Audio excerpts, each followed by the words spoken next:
Several years ago, on November 13th, 2004, a young woman by the name of Victoria Ruvalo, who lived in Long Island, New York, was coming home from some family event.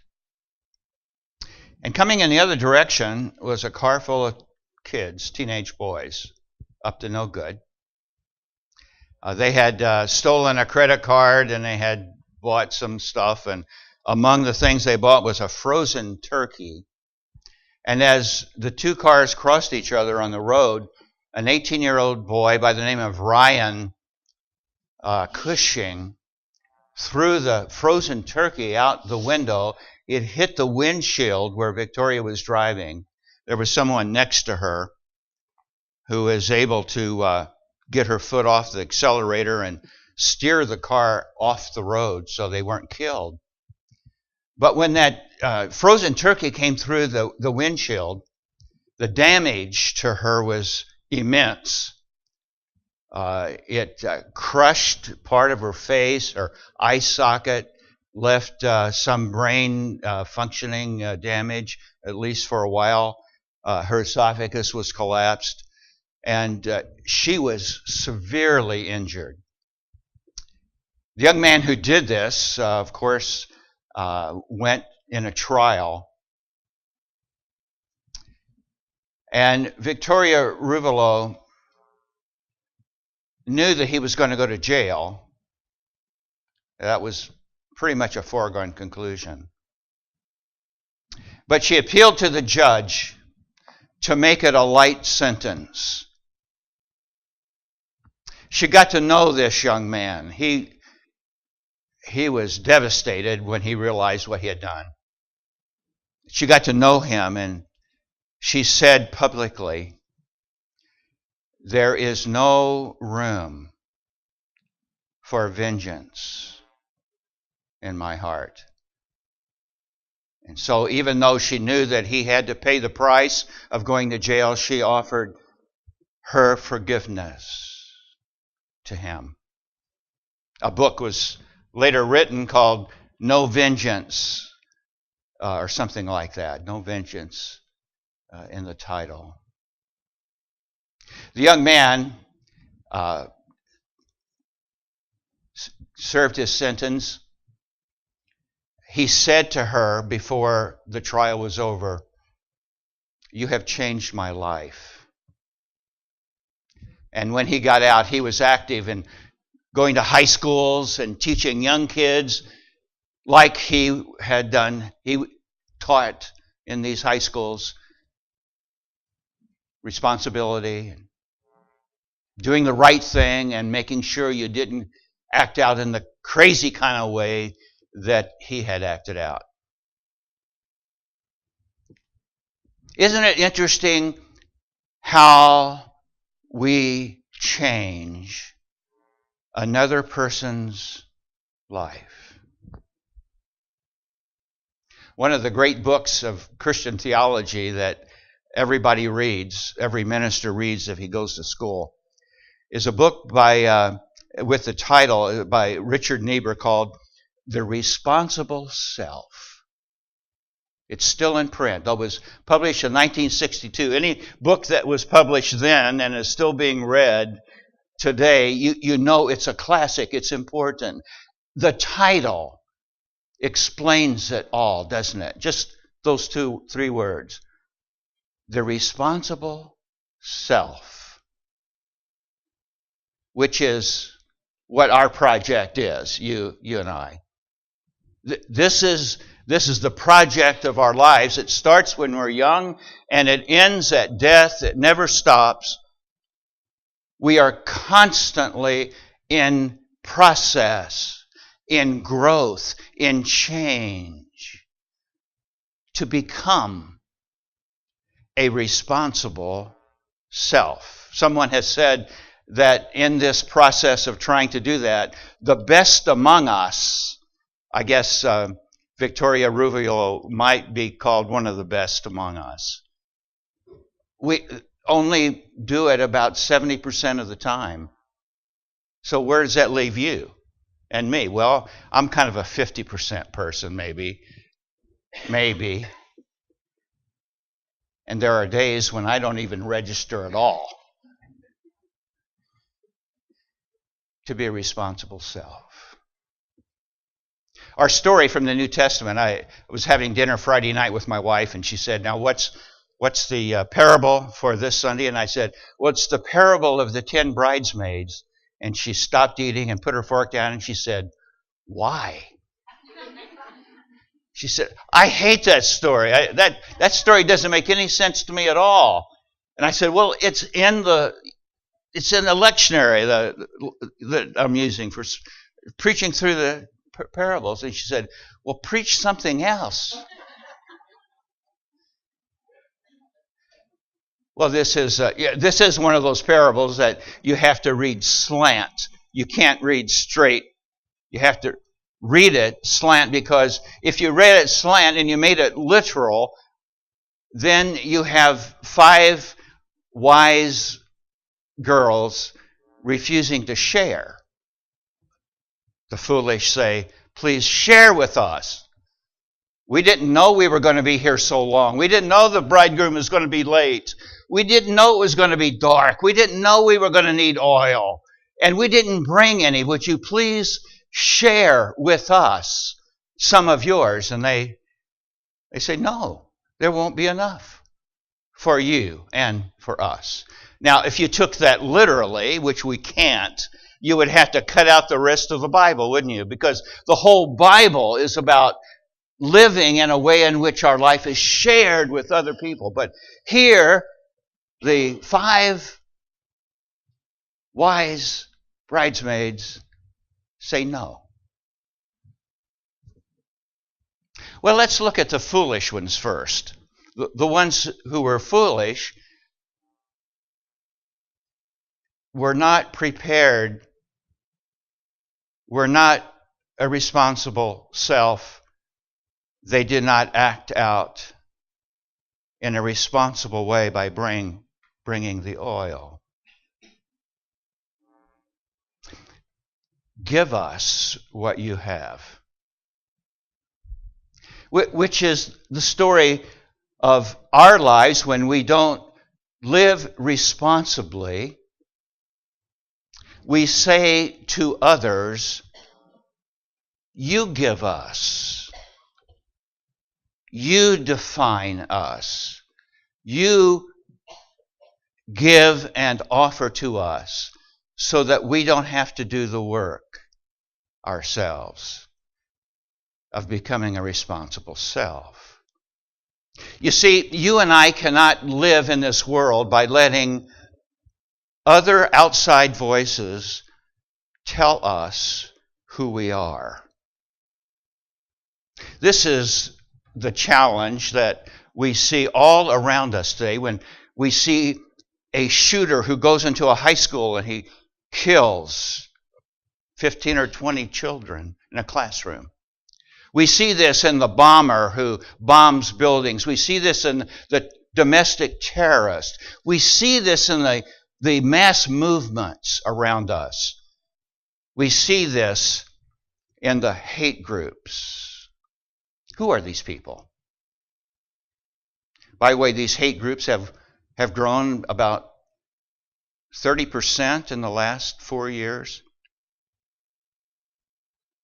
Who are these neo-Nazis? Who are these hate groups? Who are these people?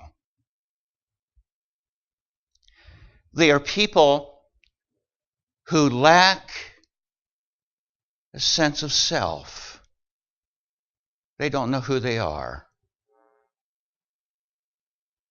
And lacking that sense of who they are, they say, give me your oil, to those who want to define them in ways of darkness and anger and hatred. And so they let themselves be defined by forces outside of themselves. And they become what others want them to be. And in this case, it's full of hatred and anger. And it's a closed system, you see. That's the danger of this. Those who live in this closed system of hatred, who let articles and the internet and books and all of this stuff of hatred and anger, who let their lives be defined by that, it's a closed system. You don't let any light in. You only know what you've been told. You don't listen to voices outside of your own experience. It's the absolute opposite of what the religious life is supposed to be, the life of faith. For the religious life, the life of faith, the life that we are on today, is an attempt to see life and to see it whole. Isn't that beautiful? That's the journey that we're on. We are hopefully in a position where we see life, leave nothing out. Let everything be seen. Open to the fullness of what life says, to see life and to see it whole. Give me your oil, because I don't have any of my own. Give me your thoughts, because I don't have any of my own. Give me your identity, because I don't have one of my own. And when that happens and the forces outside are forces of hatred and anger and bitterness and wrath, we have someone who gets caught up in mass movements. We have someone who becomes a terrorist. We have someone who becomes very violent, very angry.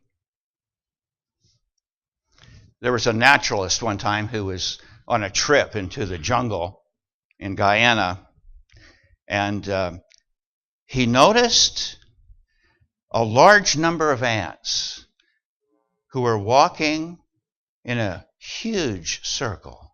And he was captivated by these ants, walking in this huge circle. These ants had become isolated from the colony, and so they were just walking in a circle, and he just stayed there in 2 days. For 2 days, he watched these ants walking in a big circle until most of them dropped dead. They had been separated from their colony, and they didn't know what else to do except to follow the ant in front of them until they all dropped dead.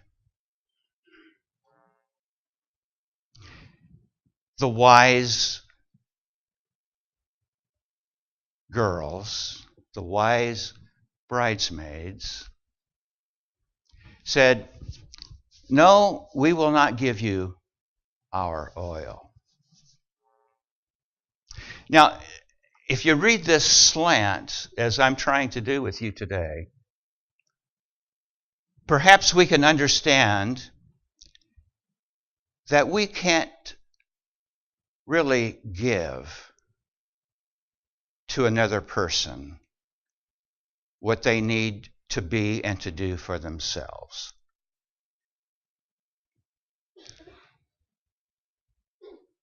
We can only be who we are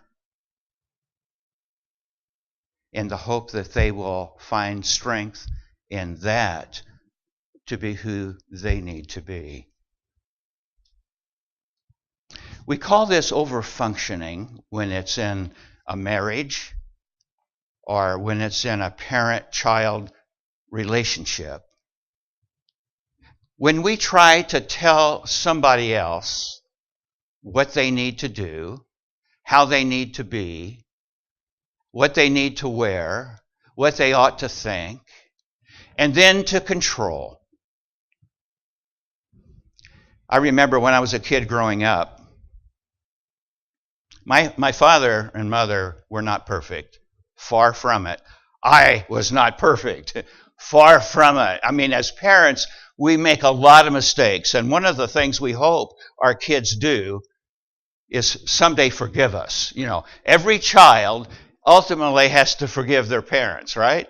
Because they weren't perfect and they made mistakes. And if we don't forgive our parents, then it's a hard road, Forgive your parents. I hope my kids forgive me.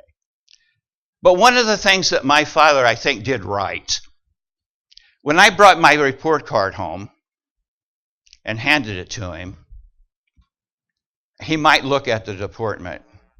We got deportment grades. Remember those? And often mine was unsatisfactory. So we would have a conversation. But then after he looked at that, he would sign it and give it back to me. He never looked at my grades. He said to me when he did that, something that was very helpful, has always been helpful. Son, your grades are your business, not mine. You're going to live with the consequences of your grades, not me. So he would sign the card and give it back. I heard of a mother not too long ago who had this problem with her kids. She had 2 kids, and they would never do their homework, and their grades were terrible. And so every night there was a fight. Do your homework, do your homework. They were just uproar every night. And finally, I guess she got some help. For one evening, she said to them, if you don't make your grades and go to college, I'm going to save a lot of money. So it's up to you. Guess what? Her headaches stopped immediately. Overfunctioning. There is a place where we cannot cross. We need to know where we stop and where someone else begins. In the story of Victoria Ruvalo, isn't it interesting? She never criticized this young man. She didn't tell him what a horrible thing he had done. She forgave him, and what happened? His life changed. He said to her at the trial, "You have changed my life." This is called self-regulation. The best gift that we can give to another person, the only gift that we can give to another person, is to be an authentic, responsible self. We work on ourselves to become the person that we need to be. And that's hard to do because when we're in an emotional situation that's really strong, it's really tempting, isn't it? To what? What do? We get into blaming. We get into criticizing. We get into name calling. Or we get into conversations with people who are different from us and we tell them off. And none of that ever does any good. The best that we can do, the best gift that we can ever give. And this is a gift because when people see us strong, when they see us self-regulating who we are, when they see us being the person that we want to be, with the values that we want to hold, other people get strong. Other people find strength in that, just as in that young man Ryan found strength in looking at the life and hearing the voice of Victoria Ruvalo. His life changed because, why? He saw her strength. There's no room for vengeance in my life. He saw that. He heard that. And he was changed. That's how we change other people. We change other people by changing ourselves. Becoming an authentic person. Holding the values. Holding the commitments living out the Christ-like life as best we can, is transforming to the world. I read this morning the story of Joseph. Wouldn't this be a great miniseries on TV? Why they haven't done this one, I don't know. Here you got Joseph, well-built and handsome. Now that's Hollywood, right? I can think of a few people that would really fit that. And then you've got the wife, Potiphar's wife, and she's bored and she's lustful. Can't you see that on TV? And Potiphar goes off to work, and the rabbis, by the way, the rabbis who've studied this text have said Joseph was mightily tempted. We just kind of read over that. Oh no, the rabbis say, he was mightily tempted.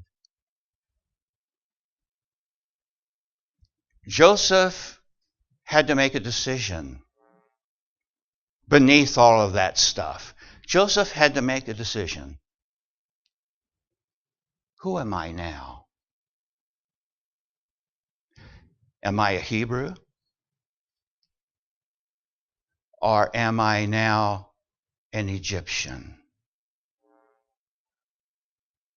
Who am I now? I think that's what the parable wants us to ask. The parable doesn't give us answers. Often the parables of Jesus don't do that. Sometimes the parables make us ask new questions.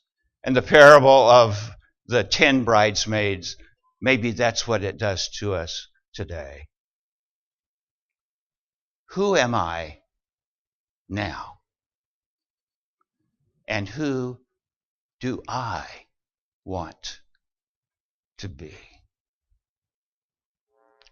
In the name of the Father, Son, and Holy Spirit. Amen.